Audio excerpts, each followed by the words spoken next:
नमस्कार, स्वागत है आप सभी का। आप देख रहे हैं एनएमएफ न्यूज। आपके साथ मैं हूं नमता चौधरी।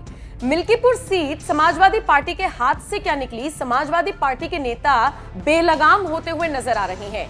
और ये कोई हवाई बात नहीं है। अवधेश प्रसाद के बयान उठाकर देख लीजिए। जिस तरीके की भाषा का इस्तेमाल वो उत्तर प्रदेश के मुख्यमंत्री योगी आदित्यनाथ के लिए लगातार कर रहे हैं, वो इस बात की तस्दीक करता है कि बौखलाए हुए हैं इस हार से। 2027 को लेकर मंथन करने के बजाय योगी सरकार पर लगातार तंज कस रही हैं। समाजवादी पार्टी के मुखिया से लेकर एक एक नेता के बयान को देखिए। कैसे महाकुंभ को टारगेट किया जा रहा है, कैसे महाकुंभ में जो भगदड़ मची थी, उसमें लोगों की जो मौत हुई थी, उसको निशाने पर लेकर उस पर राजनीति की जा रही है बजाय मरहम लगाने के। शिवपाल यादव को तो आपने सुन ही लिया होगा किस तरीके से संभल पर विवादित बयान देते हुए नजर आए, जिसमें कहा कि जब हमारी सरकार अगर 2027 में आती है तो अत्याचार की नई पटकथा लिखी जाएगी और संभल का नाम उसमें सबसे ऊपर होगा। सुन लीजिए शिवपाल यादव ने क्या कुछ कहा था। संभल के मामले में जब समाजवादी पार्टी की सरकार हम लोग बनाएंगे तब अत्याचार की एक पटकथा लिखी जाएगी, तो उसमें संभल फिर सबसे ऊपर होगा। पटकथा लिखाई जाएगी, अत्याचार की पटकथा, तब संभल सबसे ऊपर होगा। और अब इसी कड़ी में अवधेश प्रसाद भी विवादित बात करते हुए नजर आए हैं। उन्होंने योगी आदित्यनाथ पर सवाल उठाए हैं और कहा है कि बाबा जी डिस्टर्ब हो गए हैं। जी हां, अवधेश प्रसाद कहते हैं महाकुंभ में योगी इतने डिस्टर्ब हो गए हैं कि क्या बोलना चाहिए, क्या नहीं बोलना चाहिए, यही नहीं समझ पा रहे हैं। एक साधु संत और योगी की जो विचारधारा, जो सोच और जो अभिव्यक्ति होनी चाहिए वो नहीं है।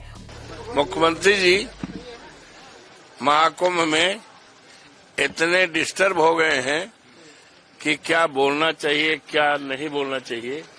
एक साधु संत और योगी की जो विचारधारा, जो सोच और जो अभिव्यक्ति होनी चाहिए, उसके परे निष्कर्ष यही निकलता है कि महाकुंभ में इतने डिस्टर्ब हो गए हैं क्योंकि सारे देश में सवालात उठ रहे हैं कि महाकुंभ को योगी बाबा ने कलंकित किया है और ये हजारों साल तक ये कलंक रहेगा। ये महाकुंभ कोई नया नहीं, बहुत पहले से और होता रहेगा। हमारी भी सरकार थी, माननीय नेताजी 3 बार मुख्यमंत्री थे, उनके साथ हम मंत्री भी थे। माननीय हमारे राष्ट्रीय अध्यक्ष माननीय अखिलेश जी मुख्यमंत्री थे और शानदार महाकुंभ का आयोजन हुआ था और जिसकी तारीफ दुनिया के लोगों ने किया। और आज योगी बाबा के जब राज्य में महाकुंभ जिसका बड़ा प्रचार प्रसार किया है, न जाने कितने करोड़ रुपए का, और इतनी मौतें हुई हैं कि बाबा उसका हिसाब किताब नहीं दे पा रहे हैं। बाबा डिस्टर्ब है। बाबा के बारे में क्या कहा जाए।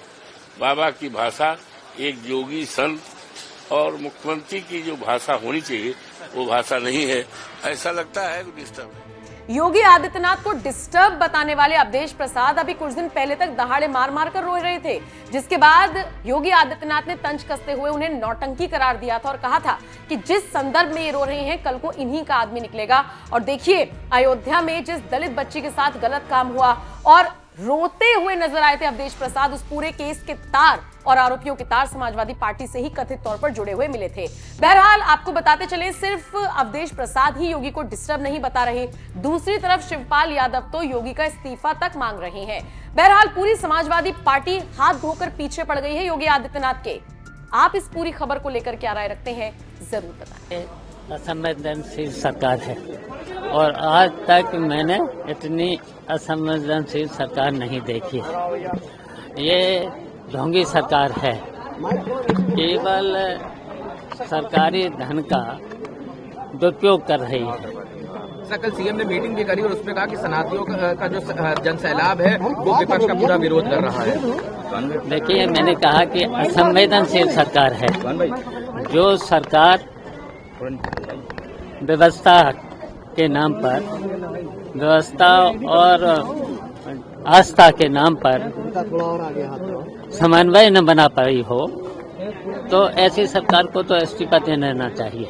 और इस सरकार ने जो घटना हुई है, अभी तक तो उनके नाम नहीं बता पाई, गिनती नहीं बता पाई, उनकी आर्थिक मदद नहीं करी है, तो ऐसी असंवेदनशील सरकार को इस्तीफा देना चाहिए।